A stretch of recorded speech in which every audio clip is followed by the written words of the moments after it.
If a Westerner right chooses there. to go defend these I people, no don't one like forced that. him to. I'm I going don't to like question their moral Do they have a judgment. right to defend? Of course they have a right to a defense. Then they should have but a no right. one forced. Well, hang on. Then they should have a right to have a Yeah, but lawyer you don't, defending them. Of course. You understand that? Understood. That's how the So legal you think, system works. So if a That's how British justice hold works. on, Piers, if a British lawyer volunteered to go defend Putin, you wouldn't cast any moral aspersions on them. Don't lie, Piers. You know you would. So just to be clear, who should Alan be defending? Give me some criminal names. People in New York, people wherever he lives. Which criminals? Why does he have to go defend Netanyahu? Give me some names. Hold on. Why I does do he have have to go a- defend Netanyahu? I do have. I think it's a crazy do have attack. my cases I look pro at bono. vile people and I wonder, why would you volunteer to go defend that person? Because That's not over my side, or is that guy's shit frozen? they're lawyers. Anyway, let's move on to the Fine. more substantive part of this. So, I mean, Alan, this incident that Mehdi referenced, the strike on a water distribution point at a Gaza refugee camp that Terrible. killed 10 people, Terrible. including 6 Terrible. children, wounded 17 more. The IDF said it intended to hit an Islamic Jihad militant, but a technical error caused the missile to miss its target. But, having technical errors that wipe out 6 kids in a refugee camp at this stage of this war. Terrible. And these stories are coming every day now.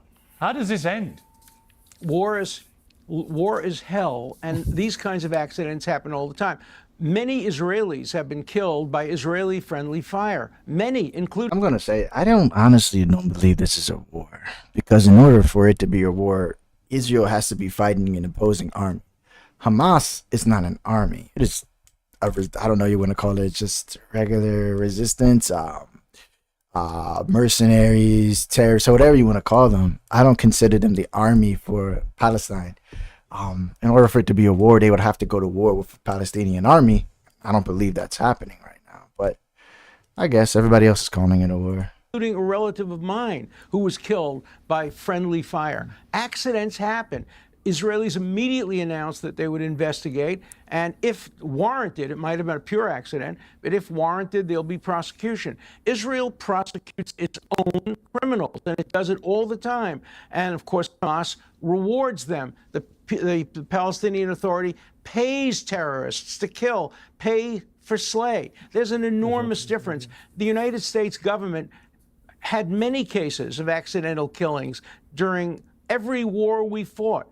And the difference between a democracy and a tyranny is that in a democracy, you investigate. And you investigate and prosecute when warranted. Alan, before I go back to Mehdi, just on a profound level, I ask you this question. In what way is it remotely proportionate that Israel has now killed anything between 70 and 100,000 people on the Palestinian side, of which, let's say a quarter, maybe a third are Hamas terrorists? We don't know. But let's say that is the proportion of that number that have been killed, which means maybe 60,000 civilians have been killed. In what way is that remotely proportionate to an attack that killed 1,200 people, of which I think 800 were civilians, and wounded many more, and kidnapped 250? It's so disproportionate now that what concerns me about this, if I'm an Israeli, a moderate Israeli, so not a far-right Israeli or an extremist or any of these things, I'm just an average Israeli citizen watching what my government is doing in Gaza now and seeing the fury that is building around the world to this daily slaughter. This is terrible for Israel. It's terrible for Israel's reputation. I think it's dangerous. I agree. It's dangerous for Jewish people. I think that the rising tide of anti-Semitism was despicable when it happened in the aftermath of October the 7th. It highlighted a cancer in the world, that people would react to that attack by being openly anti-Semitic towards Jewish people. But now a lot of that anti-Semitism, I'm sure, is being fueled by what is happening in Gaza. And I think, so I feel for Jewish people too. So I just, to me, none of this makes any sense now. You agree? Well, of course it doesn't make, yes, and that's why Hamas is winning. Hamas is succeeding. Hamas set out to turn the world against Israel, and they realized that if they murdered 1,200 people, kidnapped people, there would be a reaction. And then they went further, and they hid themselves beneath mosques and schools, and they...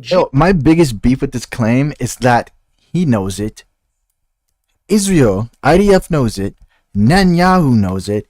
We know it, and yet you're still choosing to bomb innocent civilians to get to individuals that you're not even getting to. Let's say you kill 5, 6, 10 Hamas soldiers in an airstrike, also killing 300 to 400 innocent civilians, 50 of them being children, and all you really done is absolutely zero, because those 10 Hamas soldiers are just going to be replaced with who have the same ideology and probably now the same hatred, because all you're doing, Israel, is just consistently brewing more and more vitriol and hatred towards you, which is probably going to create more Hamas. I don't understand. Diplomacy is the only way to fix these type of situations. You can't just throw a nuke, or you can't just bomb a place. These aren't roaches. These aren't animals. You can't just roll a bomb inside of a house and get rid of them. Get the hell out of here. This is stupid. They know this. What he's saying is known. They know this. They choose not to do it. They choose to continue to do it, even though they know, one, how it makes them look, and they know that they're killing innocent people. Generated the kind of killing that results in good people like you changing your mind about Israel. That's Hamas's strategy. Hamas is winning. Hamas prevailed but on my October point is 7th, Israel is and it's going losing. to repeat it over and over again. I think Israel is losing in the court of public opinion. There are That's many my point. I agree with you. Yeah. That's my point. But then the strategy Hamas is losing. winning. Israel. Well, what's the alternative? The alternative is to let. No, of course, let's stop the war, and Israel has offered to do it. Just today, That's not true. Israel put an offer on the table that not has been stopped it. They've asked rejected. for The 60 point that I days. want to make, let me just finish my point. The point I want to make is Hamas had a strategy. We know there are captured documents that say it. That is, get Israel to kill as many Palestinian civilians as possible, and it will turn Piers Morgan against Israel because he's a good and decent person. And the good and decent people in the world on college campuses will turn against Israel. That's Hamas's strategy. We can't let it prevail, Well, because to be clear, if we do, to be they'll clear, do it over and All over right, and Alan, over again. Alan, just to be clear, I haven't turned against Israel. I've turned against the No, current. I want to be very specific, because people love to throw around these I agree phrases. with you. I apologize. I agree. I've become agree. increasingly critical of the Israeli government strategy in Gaza. That's my specific position. I'm not against their goal. Israel That's their goal. or I Israelis agree with you. or Jewish people. I agree. When people I agree with conflate you. it, I think it's really disingenuous. All right, Mehdi. So a few things.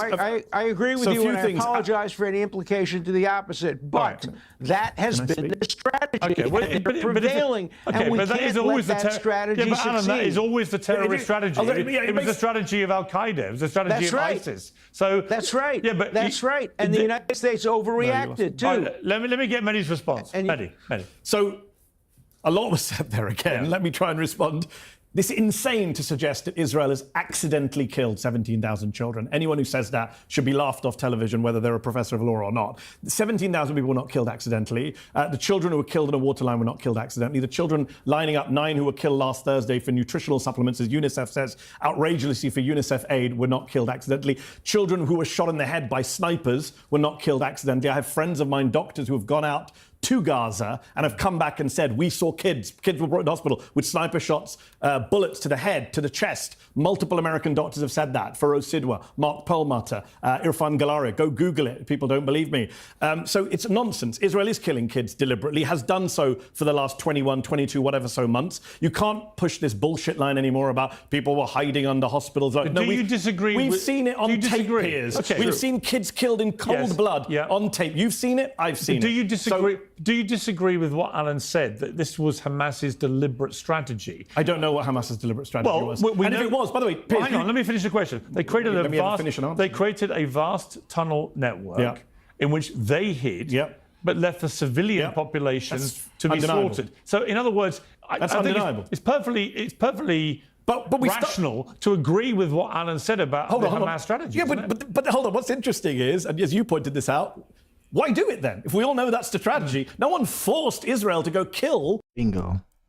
100,000 people, just like, the Vietnam, the US, we burned the village to Hamas save said it. it will No do it one again and forced again. Israel to drop 2,000-pound bombs on crowded refugee places. No one forced Israel to bomb hospitals. No one forced Israel to sniper shoot children. No one forced Israel to kill women holding up white flags, as we saw on tape with our own lying eyes. No one forced Israel to do any of that, which is why Karim Khan, the chief prosecutor, which is why the ICC judges all said Netanyahu and Gallant need to face war crimes charges. A corrupt prosecutor. Theodore, hold on, just to be clear on this. I know this propaganda is coming from. Theodore Myron, who is a former chair of the International Tribunal on Yugoslavia, a former Rwanda tribunal judge, former legal advisor to the Israeli Foreign Ministry, former Israeli ambassador. Theodore Myron, 94 years old, descendant of Holocaust survivors. He advised on that indictment and said, yes, Netanyahu should be indicted on the basis of all the evidence I've seen. He knows far more about war crimes than you do. And let me finish my other point. Piers, you keep saying, yes, he does actually. I know him. Well, you haven't chaired an international. Alan, you have not chaired an international tribunal on war crimes in Yugoslavia. He did. This issue. So,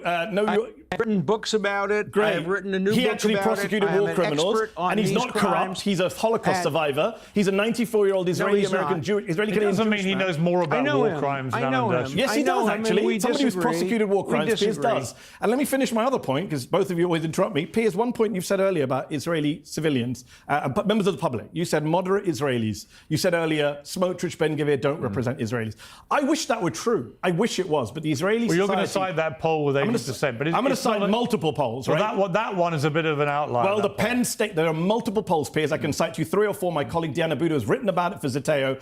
There is a Penn State poll that shows 82% of Israeli Jews say they support ethnic cleansing in Gaza. 47% of them said they support killing every man, woman, and child in every city that's taken back from Gaza, a la the Bible punishments of the Old Testament. So Israeli society is super pro the war, super pro getting rid of Palestinians from Israel. So unfortunately, we can't lay all this at Netanyahu's door and just say it's all the fault of Netanyahu. If we got rid of Netanyahu, things would be fine. Actually, the Israeli opposition is super genocidal. The Israeli parliament's trying to get rid of the only leading Palestinian member right now. The Israeli public is what percentage of Hamas are supported by the Palestinian people? Quite a lot right now, because they see them as resistance. Yeah. I'm glad you read that. Hold on. So in other words, you see the same problem on the other side. I do see some problem. Let me make this point. Hold on. No, it's not, because you never let me finish a sentence. Well, one side is the occupier. Responding to what you said. One side is the occupier. The other side is occupied. One side is the people fighting for their freedom. One side is the people denying them the freedom. Occupation. But let me finish a point. It's very interesting that you mentioned about 20 years ago? different attitudes. All I've heard on this show since it began today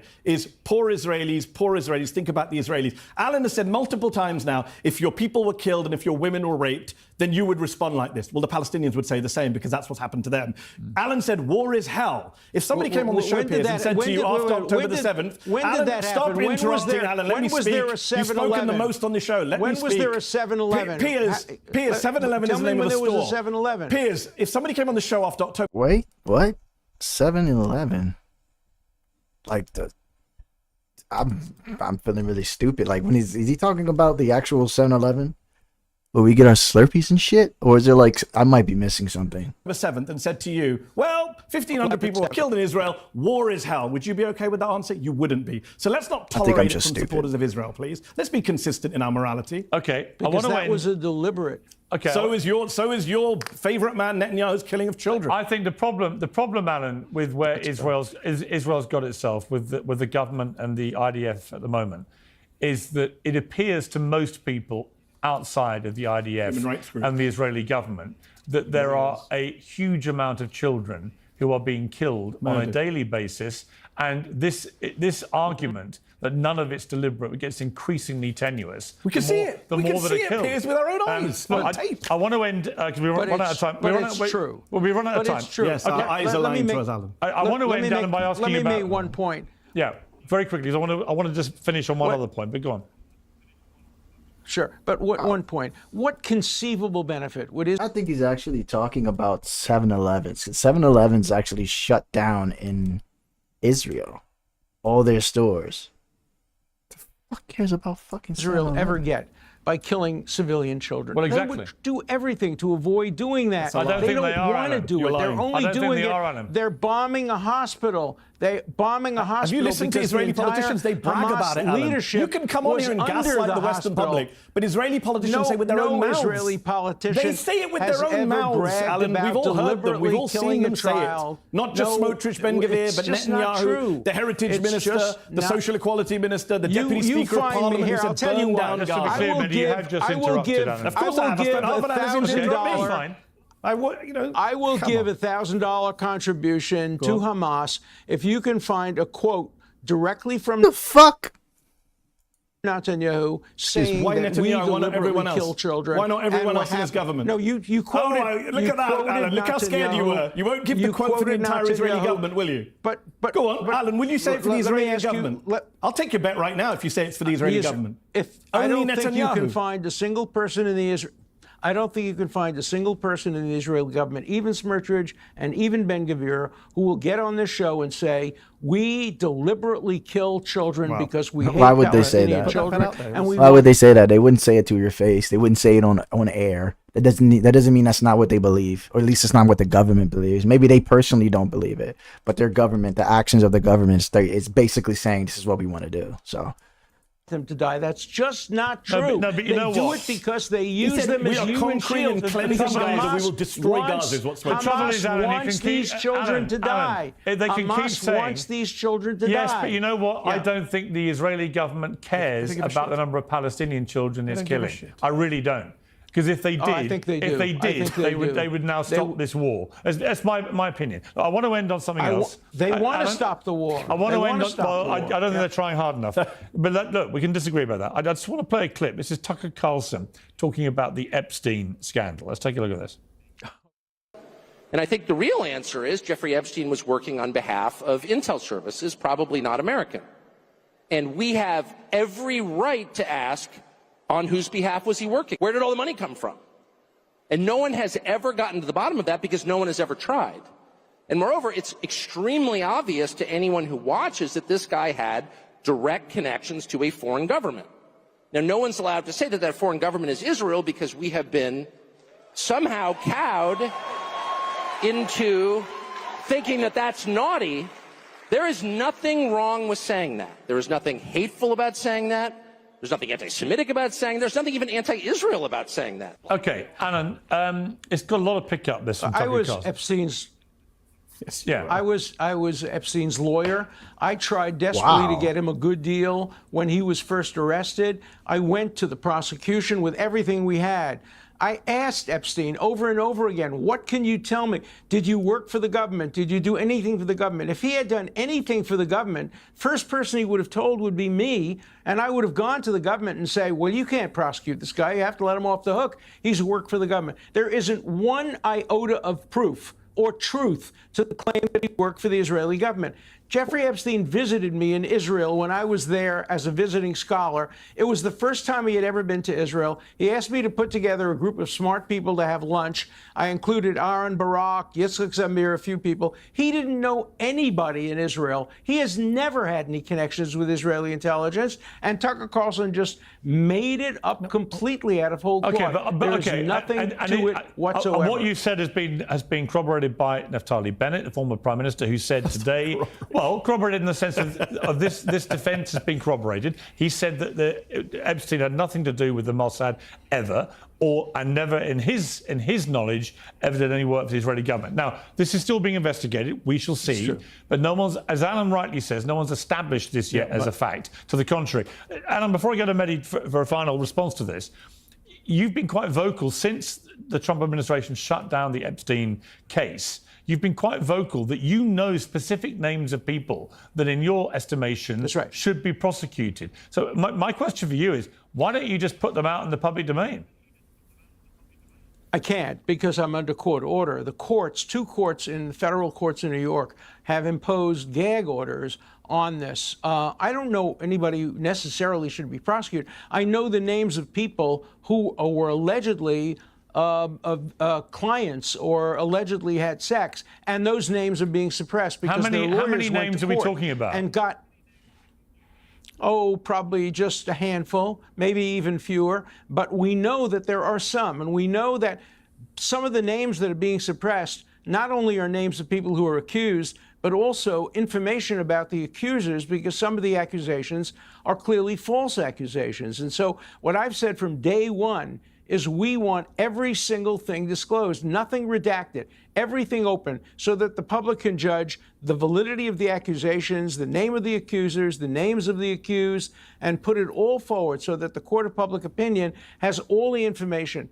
There is no such thing as a client list. There is a redacted FBI form that has the names of several people, and they have been redacted, and they should be unredacted. But that sounds very similar to a client list list to me.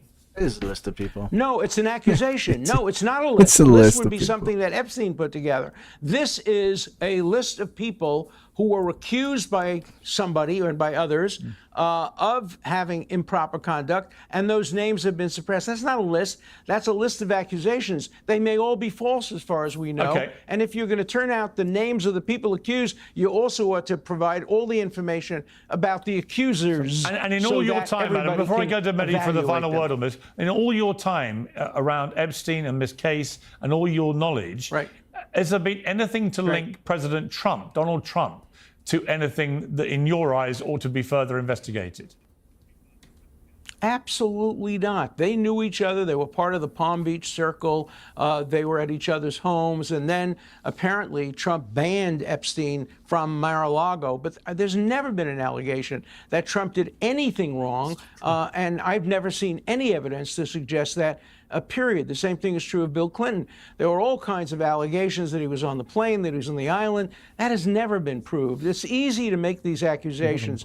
I wrote a book a few years ago called Guilt by Accusation, where today in America and around the world, if you're accused, you're deemed to be guilty. But many of the people who were accused were not guilty. In my own case, I was accused, and the woman then admitted that she may have falsely, in fact, misidentified me for somebody else, and my case ended as a result of that, and other cases might end the same way if all the information came out. That's why I always wanted all the information to come out so that innocent people will be exculpated and guilty people will be listen, I prosecuted. agree, and I think what's fascinating, Mehdi, is that this has been shut down without all that information being put out, which I just think purely on the face of that, that is wrong. But what we're also seeing is a political fallout, which is gathering real momentum and is quite dangerous for Donald Trump, I think, which a lot of the MAGA base are genuinely enraged that they've been effectively taken to the water edge of the oasis, thinking they're going to get all the answers and the accountability, and now they're going to get nothing. Yeah, well said. This is the first Trump scandal I know of where the opposition to Trump is being led by his base, not by liberals, not by the left. Democrats have been very late to this story. It's his own people who are pissed at him. And as you say, look, there's only two options here. One is Trump and his crew lied to these people, made fools of them, brought them to the water's edge, as you say, tried to get votes off of a child abuse scandal, cynically, and then said, oh, there's nothing there is no file, even though Pam Bondi said it's sitting on my desk in February. Or there's the other scary scenario that Donald Trump, the President of the United States, is implicated in a child sex abuse scandal, which, of course, Elon Musk, his top donor, has said. He says Donald Trump's name is in the Epstein files. No less a figure than his top donor and former government ally has said that. So that's a pretty big scandal. Then you've got Alex Acosta, who was Trump's labor secretary. He's the guy who signed off on the sweetheart deal that Alan Dershowitz negotiated for Epstein in 2008. Acosta says, I was told to lay off Epstein because he's with the intelligence services. Those are the words of Alex Acosta, apparently. He wasn't told by me. So, interestingly, whether he worked for the wasn't told by CIA me. or whether he worked for Mossad, and of course he had ties to Israel. He was best friends with Ehud Barak. He lived in Israel. He invested in That Israeli came companies. later. Like That he was had later. ties to Israel. Like, I'm not saying he's in Mossad, but he definitely had ties to Israel. Later. And the Later. administration should come out and clarify. Later. The administration should clarify. Last point I'd make is this. We talked about Alan being a lawyer for Epstein, and he can choose who he wants to represent. But more than just being a lawyer, Alan was a friend of Epstein's and a friend of Ghislaine Maxwell, and went to the mansion and went on the plane. I'm not suggesting any wrongdoing, but I'm questioning Alan's judgment on this and many other issues. Alan, final So word. the president of Harvard was a friend. Professors were friends. Bill Gates was a friend. Jeffrey So you're all Epstein wrong. attracted a great many people. He used to have these great many seminars. people could be Nobody wrong. knew he was doing anything wrong. Nobody knew he was doing anything wrong. Once people found out he was accused of doing things wrong, they terminated their relationship with him, as I did. You can't blame somebody didn't. for You being represented friendly him. with somebody. You got him a when great there's no- deal. I represented him as a lawyer. He didn't think it was a good deal. He refused to pay me my fee because he thought I had gotten him a terrible deal because he ended up in prison and having to sign in as a sex offender. So he didn't think it was a great deal. I thought it was a pretty good deal. That's my job as a lawyer. I'll always try to Okay. get the best deal for my clients no matter what. Okay, we've got to leave it there. And unfortunately, the screen is breaking up again, but it's a good Disease moment has to problems. leave it. I appreciate you both very mumuch joining me on Uncensored. Thank you. Thank you. He's happy, yeah. Piers Morgan Uncensored is proudly independent. The only boss around here is me. Okay, Elmo, you say your account was hacked. I have to take your word for that. If that is what happened What the here, fuck? do you condemn these posts?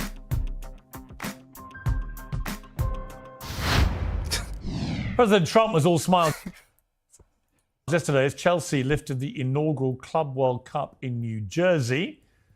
Future generations will be forgiven for thinking that Donald Trump was in fact Chelsea's head coach. It certainly looked like a welcome distraction from the president's day job of managing the actual United States. MAGA Puritans must feel like they're in a bad dream, a major rift that began with Trump's decision to order US attacks on Iran. And First of all, I just want to say that PSG sold that game. Completely sold.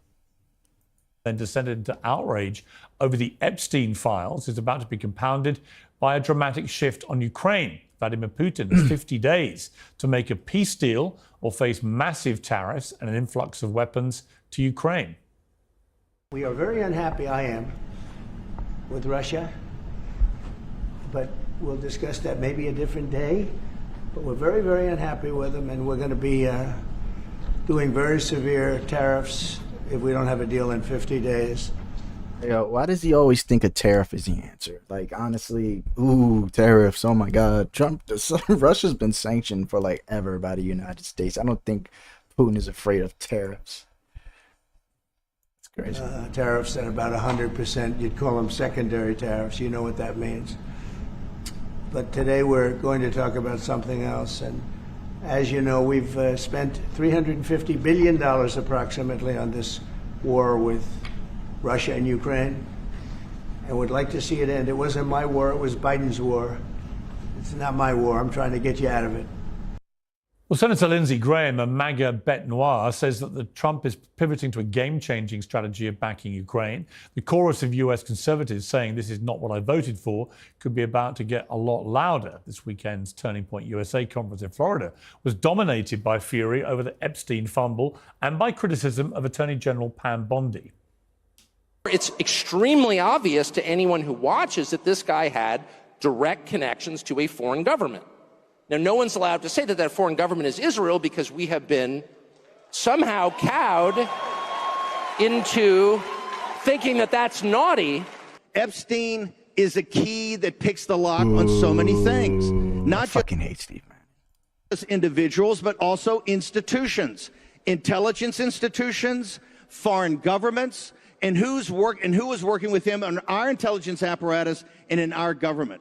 She has never missed an opportunity to go on television and dangle sweet nothings that might be coming your way. Try to lead you to believe that she's got it, it's on her desk, it's coming tomorrow, you're gonna see something on Epstein. And it was a tease. So you either believe that Pam Bondi was telling the truth then, or that she's telling the truth now, but both cannot be true. Well, Trump is standing by Pam Bondi and by his record. He called for calm in a long Truth Social post this weekend aimed at his quarreling, quote, boys and gals. But the Epstein issue has done serious damage for three key reasons. You call people First, boys the and people gals? now in office made it a core campaigning symbol of a sordid deep state, as they put it, which prioritized the powerful friends of a wealthy sex offender over probity in government. Second, they're telling people they can't believe their own eyes and ears. The files are truly shocking. The client list is on my desk, they said. Now, there is no list, but if there is, it was written by Hillary Clinton and Obama. And the third is Israel. There's a strange coalition of nationalist anti-Semites, America First isolationists, and legitimate critics of Israel's war in Gaza and its influence over US politics. The idea that Epstein could have been a Mossad agent facilitating abuse for leverage suits all of them, and it angers them too. Now, it may well be the case that releasing all of the paperwork would prove nothing new, while unfairly implicating many innocent people who were obsessively cultivated the contacts by Epstein. And if so, then well, that was always going to be the case. But many people who are now in power created this monster, and they're finding out that if you don't feed the beast, it will eventually come back and eat you. Well, joining me on the panel to discuss all this is Rob Smith, host of the Can't Cancel Rob Smith podcast and fellow from the Rainey Center for Public Policy. Joe Walsh, the former Republican congressman for Illinois, a presidential candidate. Josh Hammer, host of the Josh Hammer Show and author of Israel and Civilization. And Liz Wheeler, the host of the Liz Wheeler Show. Well, welcome to all of you. Let me start with you, Joe Walsh. There's a lot going on. There's been a lot going on since the day Donald Trump won the election. There's a lot swirling around, and unusually, Donald Trump is doing stuff which is angering his own hardcore MAGA base. You could point to the strike on Iran. I thought we weren't going to interfere in foreign wars anymore. He did. Now we're seeing that he may be lining up to inject a lot of money and support in favor of Ukraine against Russia. Again, a lot of the MAGA crowd don't like that. And then you have the Epstein scandal, where the MAGA crowd were led to believe the moment the Trump administration got their hands on all the files, everything would be revealed and true accountability would follow. That isn't happening. So Trump's got an interesting issue here of how to retain his base. He's been very loyal to him, at the same time as making big decisions which are enraging them. What do you make of this? Good to be with you, Piers. Look, I've never thought that Trump's followers follow him based on any sort of issues. He's a symbol for them. He's a clenched fist for them.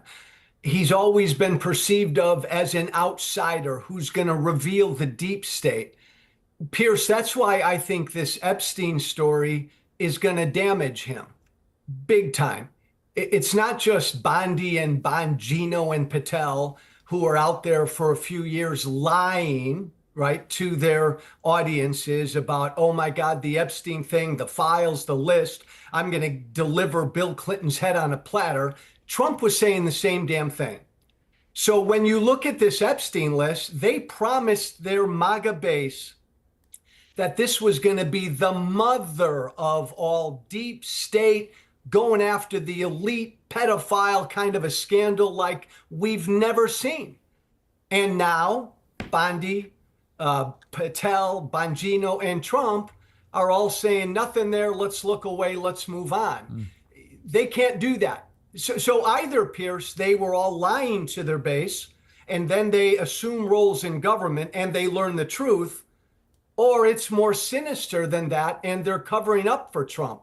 Why would Donald Trump want to move on from the Epstein files? Makes no sense. Well, the thing, Rob Smith, which complicates it is, of course, the Elon Musk fallout with Donald Trump a few weeks ago. And Elon, in the middle of the night, unleashing what he called the biggest bombshell of his falling out with Trump, which is that Donald Trump is in the Epstein files. And since then, all the apparent enthusiasm by the Trump administration, a lot of Alina Hab came on here and was, telling me about how big it was going to be and how many people were involved and so on and so on. None of that has materialized. But people are putting two and two together here, and maybe they're getting five, but they're saying Elon Musk says that, and then the whole thing gets shut down. And the problem with that is it lends itself, obviously, to furious speculation.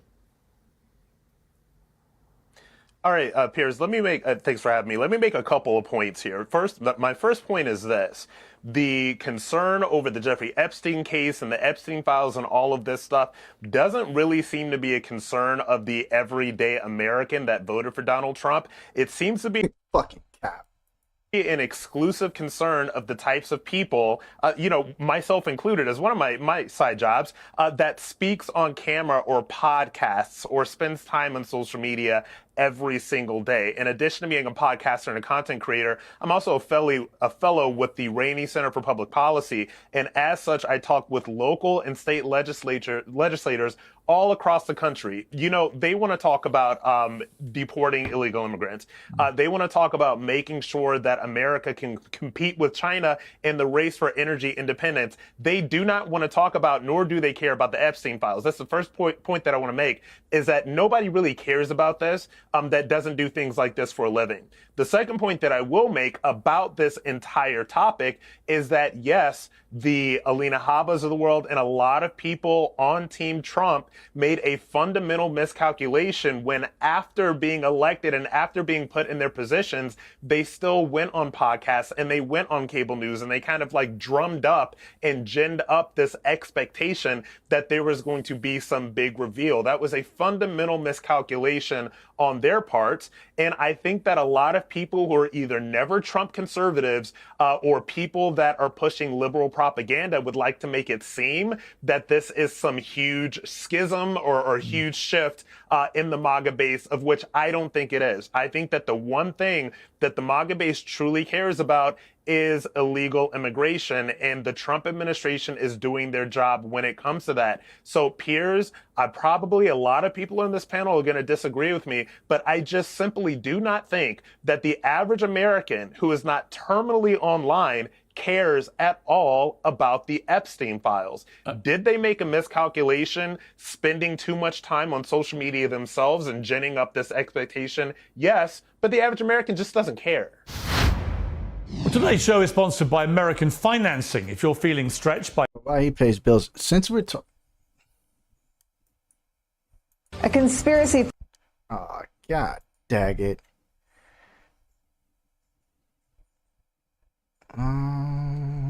Easy street. I want to live on easy street. Oh, now I gotta go back, and then I gotta go find it, and then hold on, give me a second.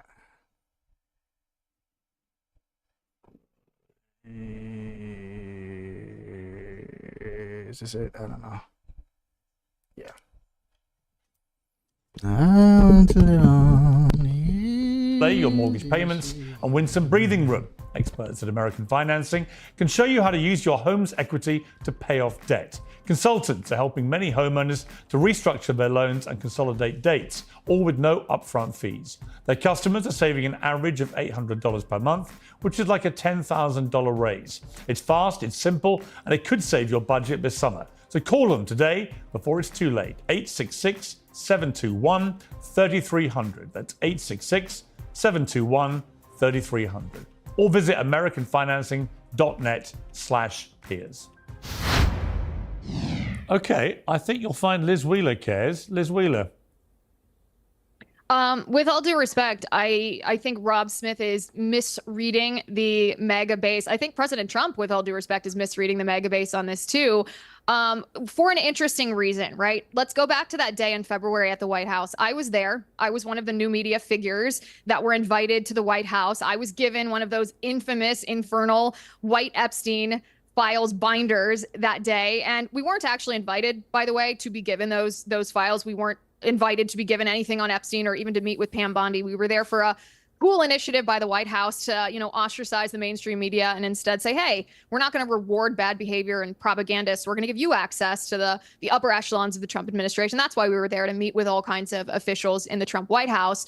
But during our maybe 15-minute meeting with Pam Bondi, she brings in these banker boxes full of these Epstein files and hands them to us. And as soon as we saw them, we were like, whoa, Epstein files phase 1. What are we getting our hands on? She clarified very quickly and said, no, this is, there's nothing juicy or dirty in here. This is what was given to me by the FBI when I requested these files, as I promised you I would. But a whistleblower called me last night and said, actually, the SDNY is hiding truckloads of these documents, trying to subvert the president, the attorney general, and you. So the real story is that there are still deep state swamp creatures in the federal government trying to subvert the president's agenda. That was the story. Now, here's the strange part of this story, and it started the red flag started right from that moment, is on the front of that binder, that cover sheet that said the most transparent administration in history. Attorney General Pam Bondi told us at the White House that day that she created that cover sheet, that she printed it, she created it, and she was very proud of it. The most transparent administration in history. She was bragging about this, which was the first red flag to me, because I thought, well, what's in this? There's nothing in this. And I asked her at the time, I said, have you seen the documents that the SDNY is hiding from you? The real dirt, she told us. And she said, no.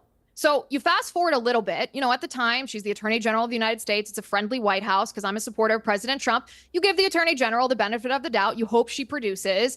Obviously, we can talk about the botched embargo that led to the media frenzy that day, but you can't square what Pam Bondi said in that room to me, bragging about the cover sheet of that binder. You can't square that with her appearances on Fox News, where she says, it's on my desk. The client list, the Epstein client list, where she promises the real stuff, videos and photos and recordings, that's going to be delivered to you.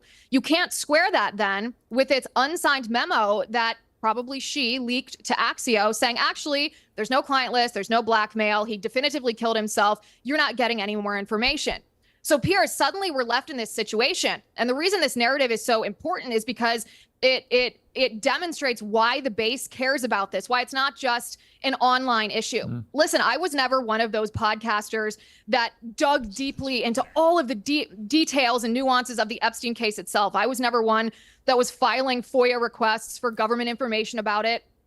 But all of a sudden, to the base, because of Attorney General Pam Bondi's lies, all of a sudden to the base, the Epstein files start to represent the justice that we voted for. You have to understand that during the Joe Biden administration, we were hurt.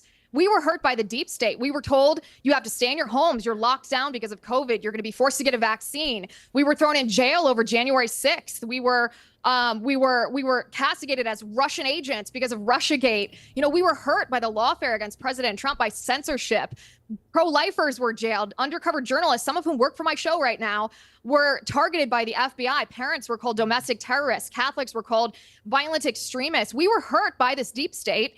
And we voted for President Trump because he promised justice. Justice does not mean memory holding these things and moving forward. It means identifying the people who committed the wrongdoing, indicting them, arresting them, and putting them on trial. And when you have that mentality, if that's the reason why you voted for President Trump, and suddenly the Epstein files, you are not just smelling a rat with his operation and his connections and his money and his death, not just the facts of the case itself, but the lack of transparency and the outright lies that you can identify being told by, not by Trump, by Attorney General Pam Bondi, then suddenly this starts to be associated with the justice that you voted for, and you worry that you're not going to get that very justice. Okay. That's why the base cares. Well, I think that's a really interesting assessment of what I think is the correct way that many MAGA voters are looking at this. Let me bring in Josh Hammer. There are two arguments about this. One is I do think Liz Wheeler hit the nail on the head. This is what the MAGA base, a lot of them are feeling, is that actually the Trump administration on this issue is behaving exactly like the deep state it professes to want to get rid of. And that is damaging just politically, I think, never mind anything else. But there's also the issue that maybe, is it all disproportionate?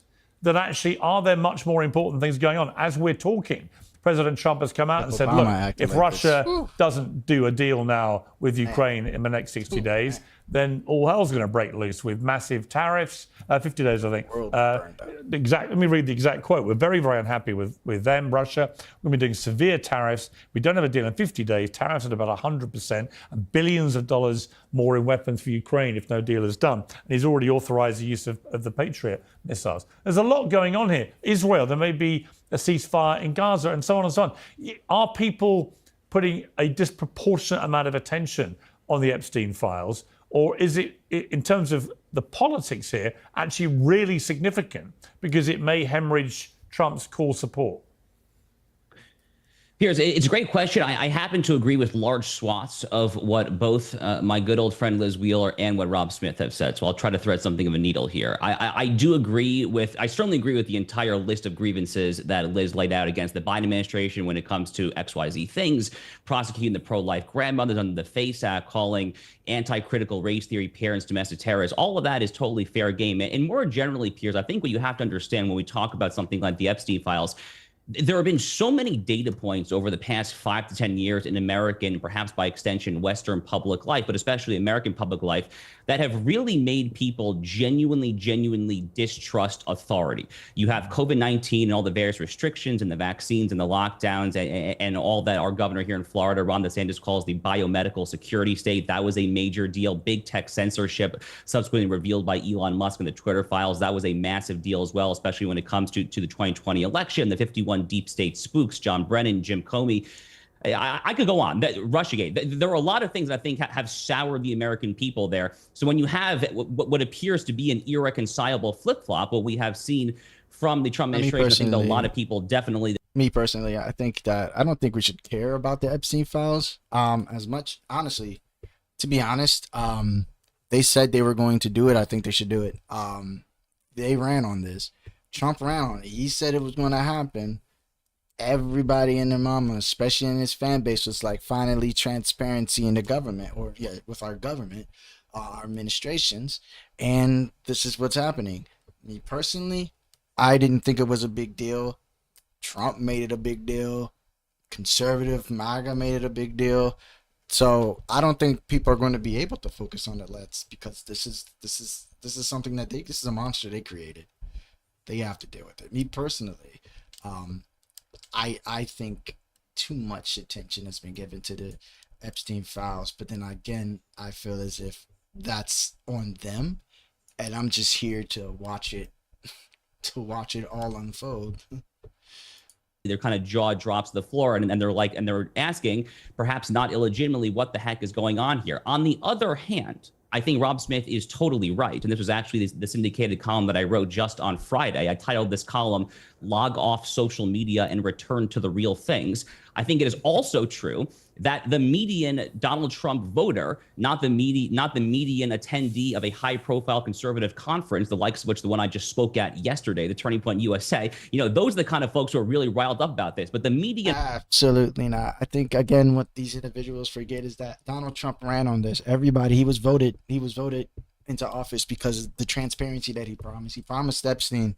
He ran on the whole campaign. He promised Epstein. And when this shit happened, take a look at his fucking approval rating went down ever since this happened.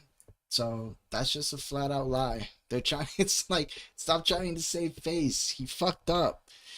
It's period point blank. You lied to the fan. He lied to them. And people are reacting to the lies.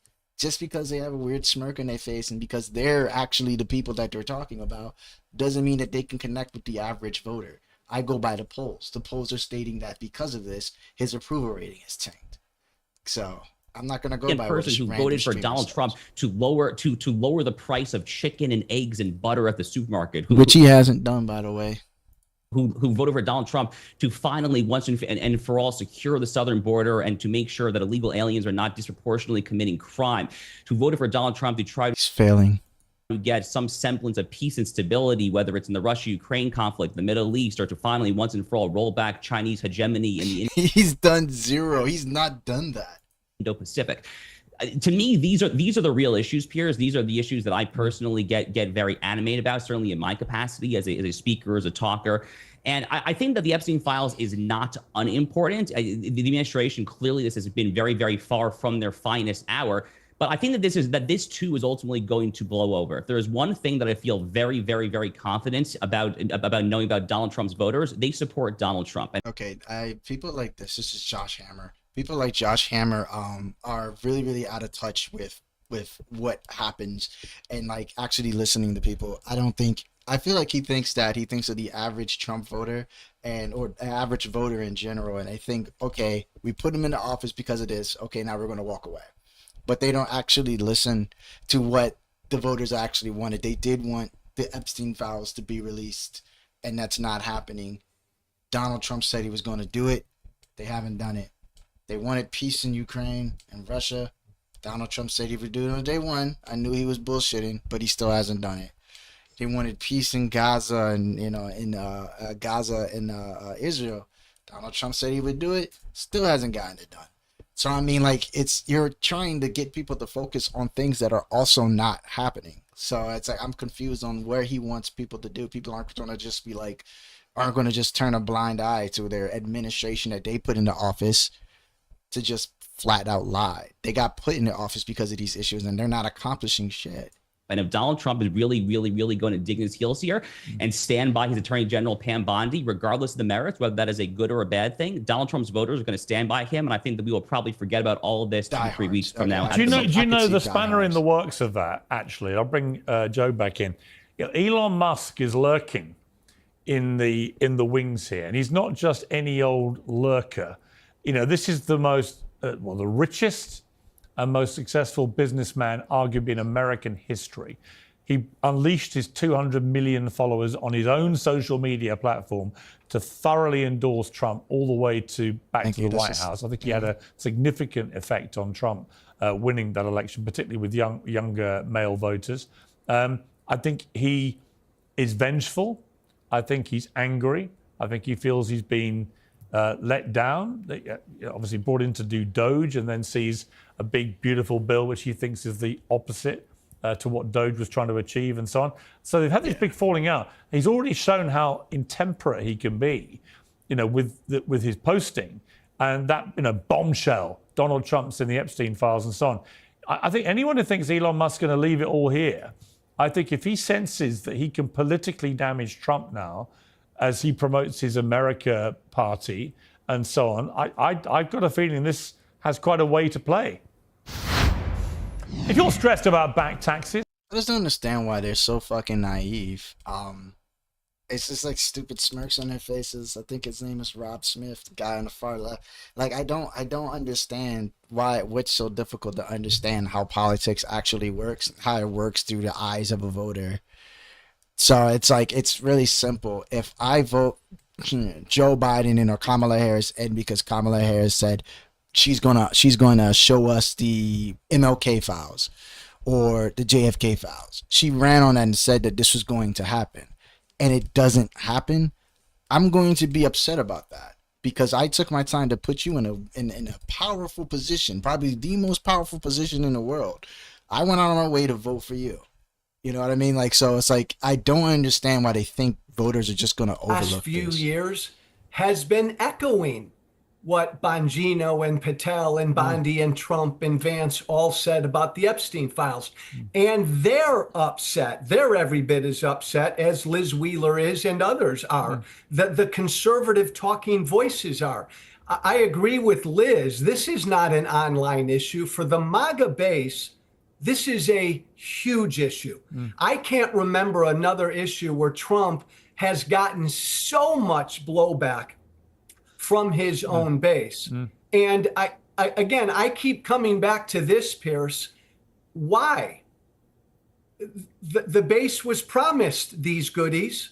Why is Trump, and don't let Trump off the hook, Pam Bondi's doing what Trump wants. And also, you know what? My gut feeling as a journalist for many decades, more than I'd like to share with you, my gut feeling about this is obviously the only people who committed crimes here are not likely to be exclusively Epstein and his Madame Ghislaine Maxwell. It just defies all credulity that this guy was ferrying around underage girls to his island, to his properties and so on. We know from Prince Andrew in my country paying $11 million reportedly to make a case go away whether a woman said she had underage sex with him in various locations.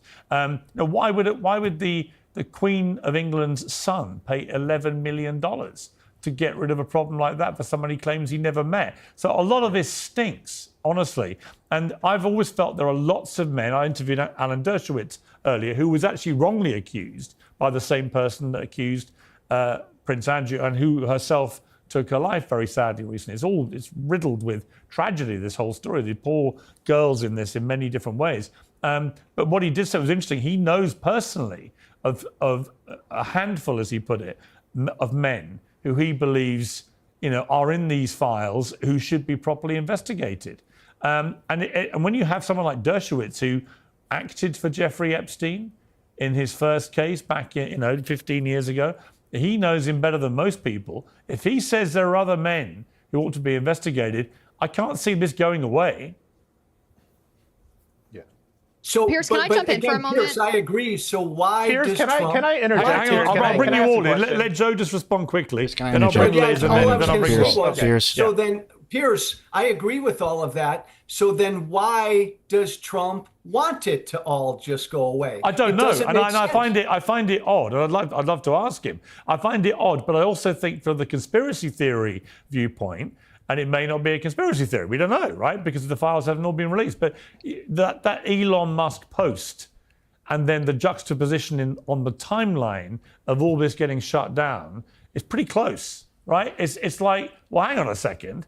Everyone's gone from coming on my show, administration people, really pumping up the Epstein files as being really damaging and really serious, and it's all going to come out. 100%. So At the suddenly, end of the day, boom, it all shuts at the down. end of the day, it does come down to that. It always goes back to that. If it was people like me or you, or And the only thing that people like seemed Barack to change Obama, then was this Elon is- Musk's post. Now, it might be totally disconnected. Alan Dershowitz again said he'd seen no evidence to ever link Donald Trump to anything nefarious with Epstein other than he happened to hang around with him for a bit and then he disowned him. So I'm not suggesting for a moment Trump's done anything wrong here, but the juxtaposition of his right-hand guy, Elon Musk, who was there pretty much all the time before, during, and after the election, and that post and this getting closed down is unsettling.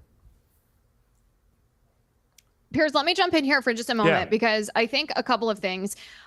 Never Trumpers, whether they're on the left or whether they're never Trumpers on the right, want to use this issue that the MAGA base is expressing as a way to drive a wedge between the MAGA base and President Trump. And that's silly, there it's is a stupid. wedge. I don't think they need to try. No, because there is one. a true friend, well, that's not how I view it, because I think a true friend But he tells you does. the truth, even Donald when it's Trump uncomfortable. Does. But hang on, Donald Trump let me in finish his what I'm truth. Hang on, Liz. In his truth social statement, Donald Trump talks about the division in his own base.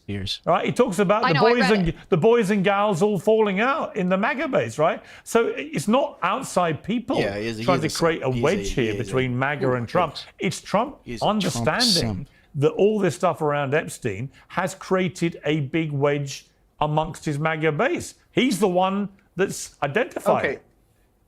Right. I So, Pierce, understand. can I I ask read a his question? post. Hang on, Rob. I'll bring you in after Liz. Let's finish panel. your point, then I'll bring you in, Rob. Okay.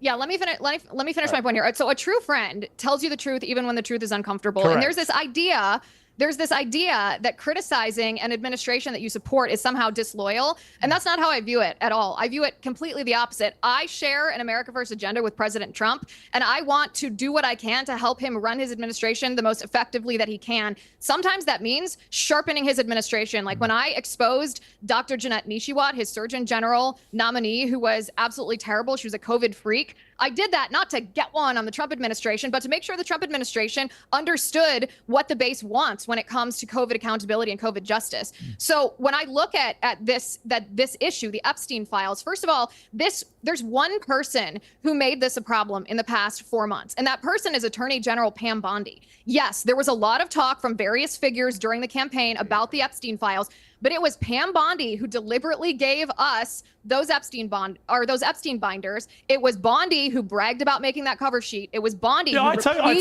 agree. She led everybody. She's thirsty. She wants attention, and that's what associated the Epstein files with justice in the base. I would prefer that we had accountability for COVID. I would prefer we have accountability for the journalists. Yeah, but you have an attorney general who led everybody. People still think, are they still on the COVID thing? They still think COVID was like a hoax or something? Didn't people die because of COVID? Like what had to happen? Like extension? To the water's edge. Exactly. And So then President Trump can take care of this issue. And then gave nobody a by drink. listening to the base. Yeah, look, if you take people to the water's edge like that, you got to give them a drink. Rob. All right, so the point that I want to make here is this. I think that this idea that the MAGA base is fractured and there's all this stuff, again, it just seems to be something that's entirely about the internet. It's I not. really want to ask the question Rob, to everybody. you're wrong about that. Has there been... You're wrong about that because why does he keep saying it's only about the internet? It is clearly not about the internet. Like, Can I ask this question? they're not going to You're bring wrong. up. I think what Piers Morgan lacks is a team that's actually willing to give him a fucking poll. The polls literally say, the recent polls literally have him at a disapproval rate, specifically when you ask them about the fucking Epstein files. That's his base. They're the ones, his approval rating is slipping.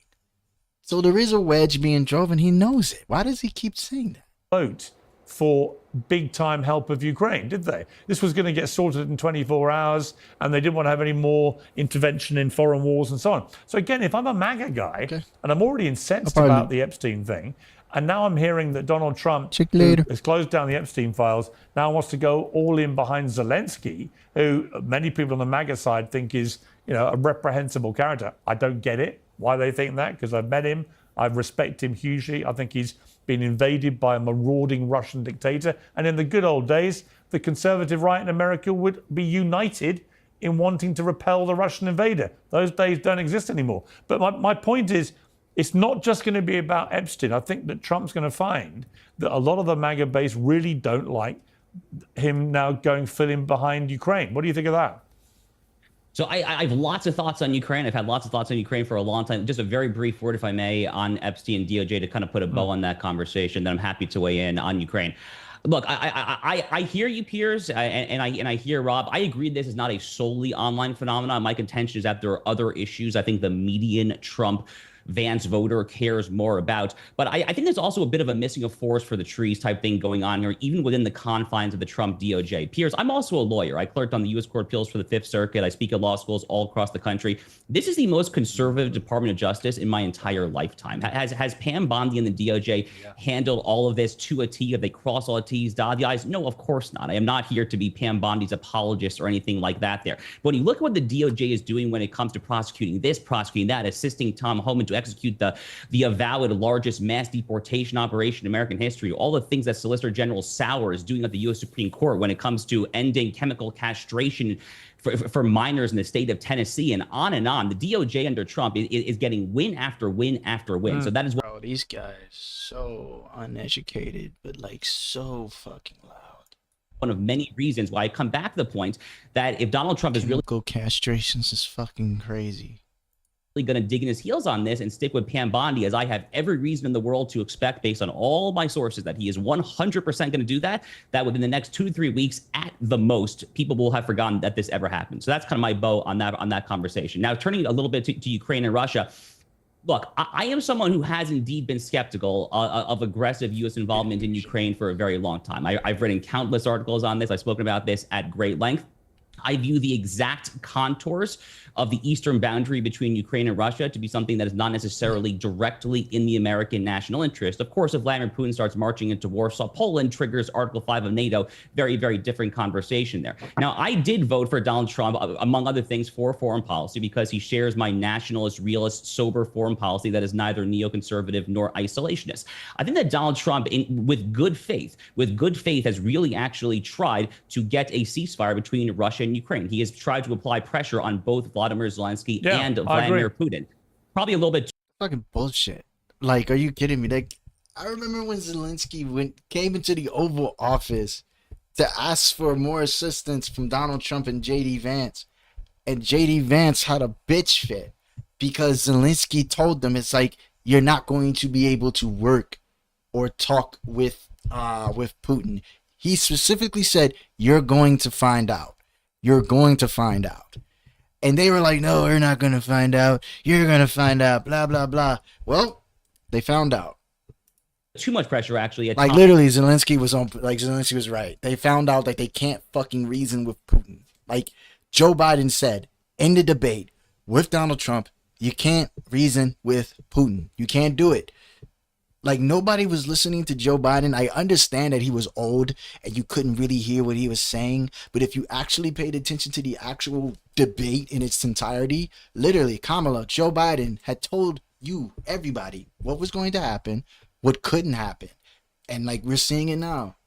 But I mean, times on one end and the other there. But he really has actually tried, from all I can tell, in genuine good faith to do that. As it turns out, Piers, Vladimir Putin is simply not playing ball. In fact, if you look at the missiles and the drones, the death tolls over Kiev over the past month or so, these are some of the largest volleys of the past 3.5 years of the war. So what is he supposed to do other than to threaten tariffs and sanctions? He's actually approached this in a very empirical, ad hoc, step-by-step way, not necessarily in hoc to ideological blinders as so many in the foreign policy establishment have. So even I, as someone who is skeptical of advanced advanced involvement for the U.S. in the Russia-Ukraine theater. I think he's actually handled it quite well. I'm still cautiously optimistic that we can find our way to a ceasefire here sooner rather than later. Okay, Joe, on Ukraine, I know you've been very critical that Trump hasn't acted earlier.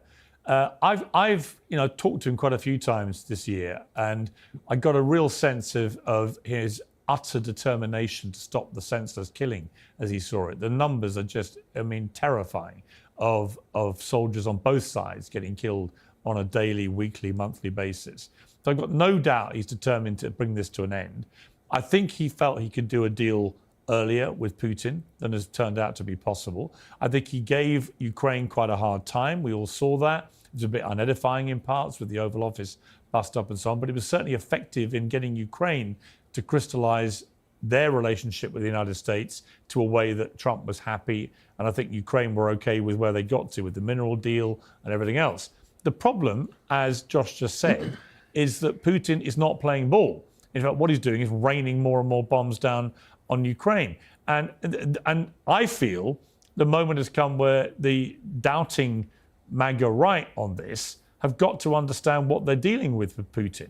He is a ruthless Russian dictator who's a former KGB agent who took Crimea, invaded Georgia, now invaded Ukraine. He's not going to stop until actually the bigger person in the room stands up and stops him. That is America. So what do you feel about where we are now with Ukraine? I worry that this isn't permanent. Look, Pierce, from the beginning, Trump's inclination. Telling you, as soon as Putin's done with Ukraine, he's going to take the walk to Poland. He's going to, literally, seriously. I believe that's where we're going next. Has been, and this is where he was before he won in November, to always take Putin's side and to always go after Ukraine. From the moment Donald Trump was sworn in, everything he's said and done has been to praise and stroke Putin and to hit Zelensky over the head. That's gotten us nowhere because, as you say, Pierce, the bad guy in this, the bully, the tyrant, the dictator, the evil one is Putin. Now, does Trump now, after 6 months, finally realize that? I don't know. I think people around him realize that. But I worry, Pierce, this isn't permanent. He was asked today, what did Trump do today? He threatened the secondary tariffs in 50 days. That's the second time he's made that threat to Putin. I don't know if it's real. And he was asked today, what are you going to do if Putin accelerates his attacks and does more? And he said, oh, it's Biden's war. Don't ask me a question like that. So he still is loath to say anything bad about Putin. But Pierce, last thing to your point, his base isn't going to understand this. And that's why I go back to the Epstein issue, because the Epstein issue is a breach of trust with his base. That's going to make him selling what he's doing in Ukraine even more difficult. Yeah, I think that's a really good point. Rob, let me bring you in here. I do think that's a good point. And that's why I think you're slightly, I say this respectfully, but I think you're downplaying, I think, the scale of what is happening here by saying it's only an online thing, because it's not. And I think that Trump's going to face a real uprising of pretty high profile people who are going to use these three things, actually. They'll probably use Iran, the strike there. They're probably going to use the Ukraine support. They're going to use the Epstein files getting shut. They're going to put it all together and say, this ain't what we voted for. And that's where the problem's going to come. Well, Piers, let me respond as a newly minted member of the woke left. I'm kidding. So you conflated a couple of things that you conflated a couple of points that I was making. I will die on the hill that nobody cares about Epstein. What the base and what my people like myself do care about is they do care about the handling of Iran, and they do very much care about sending more money and more weapons to the Ukraine, because there are people that are still, like myself, incredulous that this war is still happening. All right, and so that. How would you stop Putin? Not only out of interest, Rob, how would you stop Vladimir Putin? What's that? I don't know. I'm not in the administration. You've got to have an answer. And what I'm saying is if you don't like the current strategy, you've got to have a better. What I will say is this: you can't just let him do it, can you? And I'm not speaking. What's that now? We can't just let Vladimir lost Putin my maraud idea. around invading sovereign democratic European countries, or can No, you? you absolutely can, and I'm not. You absolutely can, and I'm not saying that, and I'm also not saying to stop funding the war and to stop arming Ukraine. I'm not saying these things at all. What I will say, and what I will agree with the majority of the panel about, is that this is something that the base cares about. So now, the Trump administration, I think that the one thing, and one of the many things that I can really ding them for, but I think that they have a really hard time effectively communicating their messaging on things that are important, like the Russia-Ukraine situation, right? I think that they have problems with communications. I think that they have problems managing influencers and all of that stuff. And so now what I will say to this is that they need to find out a way how to effectively communicate to not only the MAGA base, but to the American people that voted for Donald Trump, that, by the way, are not all MAGA base, why they are doing this, why they need to continue to do this, and what is the reasoning behind this. Because I will tell you that, yes, there are a lot of people that obviously do not want Russia to just be given free rein to do what they want to in this war, but there are people that have some very solid concerns and points, and I'm one of them myself, that is saying, we did not elect you to continue writing blank checks to the Ukraine. So, Piers, I absolutely understand where you're coming from on this. Hell, I even understand where Joe is coming from on this. And so I think that it's up to the Trump administration and everybody that is in charge here to figure out more of a way to more effectively communicate their messaging about this. I think they depend way too heavily on MAGA influencers and the MAGA base, and I think that they need. My brother in Dasani water bottles. These podcasters are literally one of the reasons he got elected. He went on Joe Rogan's platform, CBS's platforms. Those platforms boosted him in the election. If he didn't go on those platforms, he's not winning. He's not winning based on stupidity alone. Like, I don't know, he seriously is downplaying everything. Communication. Like, I would love to live in the world that he lives in, whatever world he's living in, that's so fucking peachy.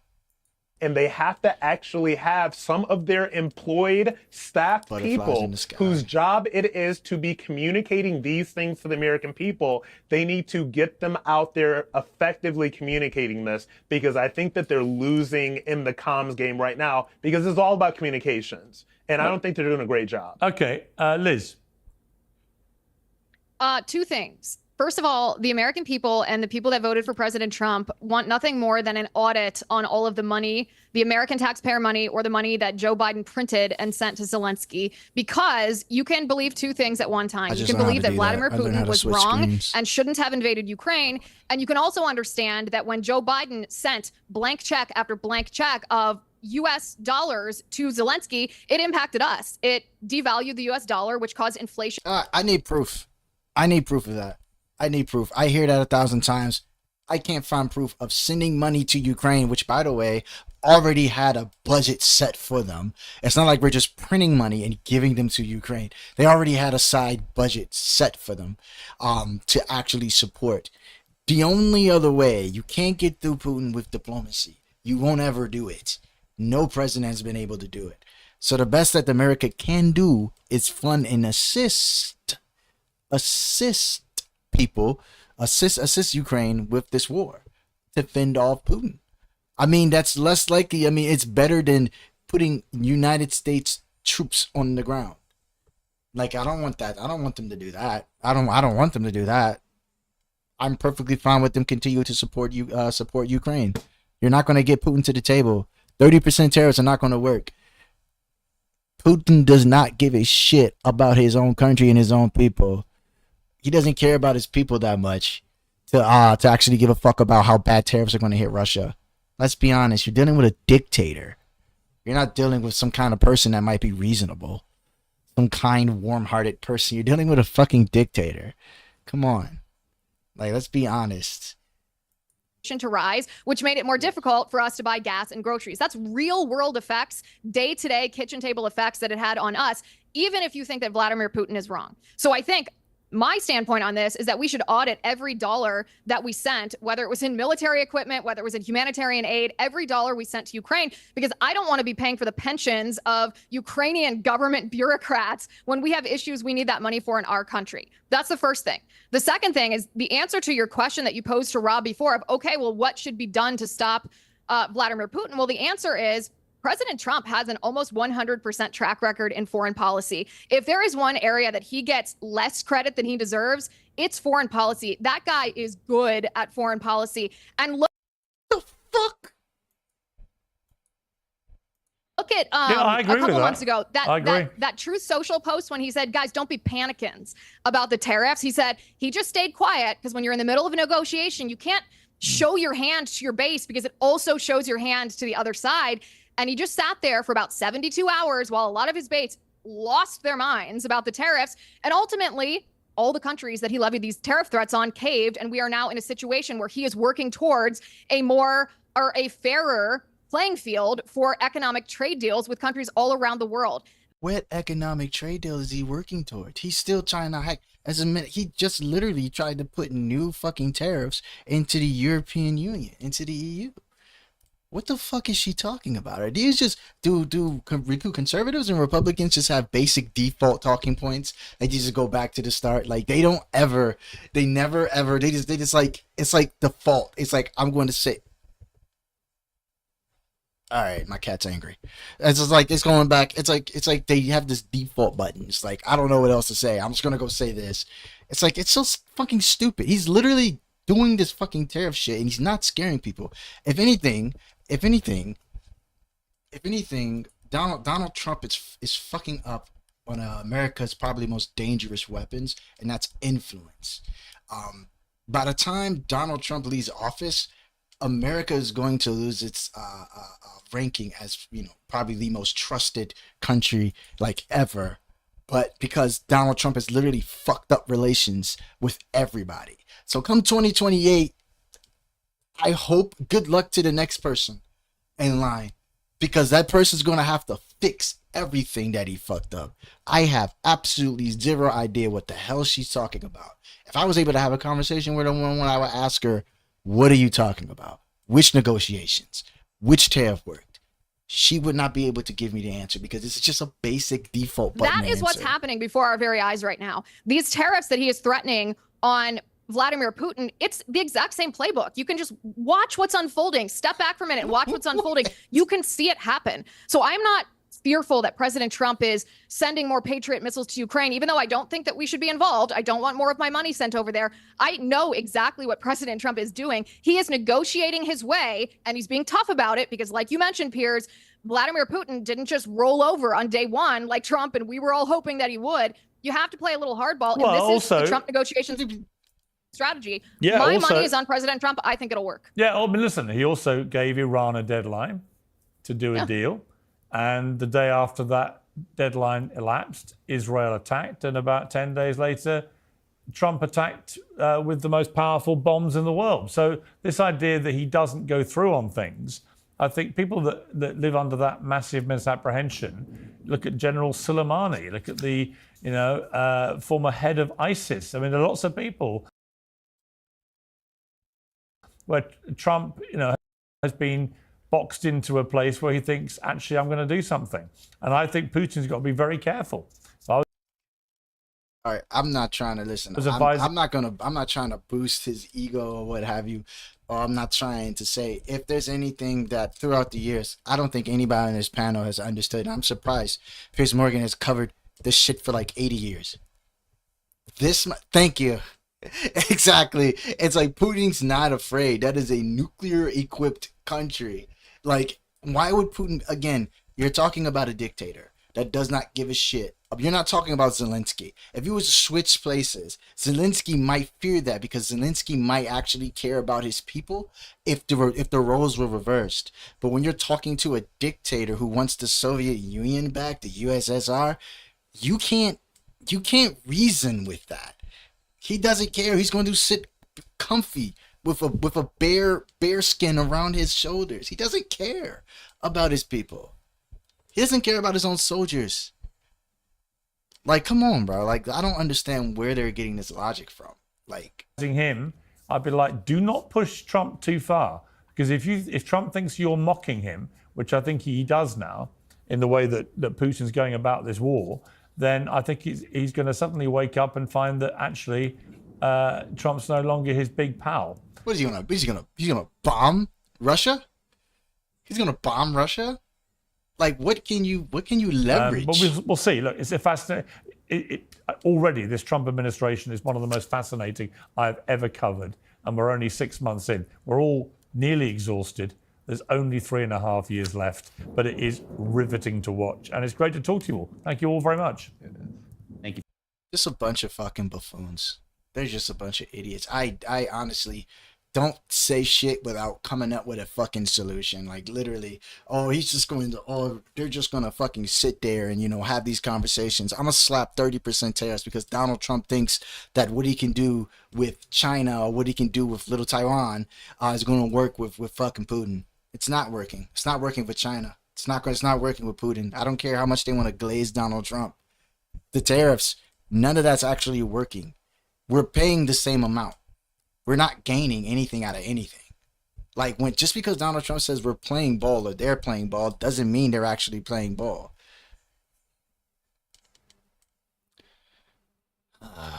These people make me sick, bro.